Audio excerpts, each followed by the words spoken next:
ये लाहौर की चैम्पियन छत ज़ाहद खान पाकिस्तान रेलवे क्रोचमेंट में गिराई जा रही है। बड़े बड़े नायाब कबूतर जो धर्म भरम निज़ाम कर दिया गया है।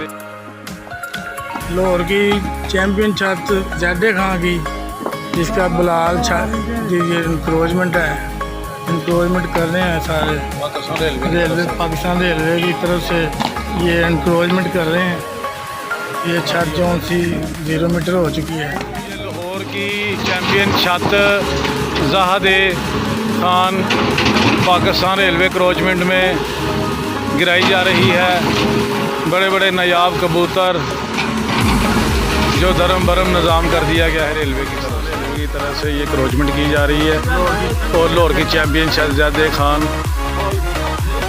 गिराई जा रही है, जिसकी वजह से उनके कबूतर का शौक और निज़ाम धर्म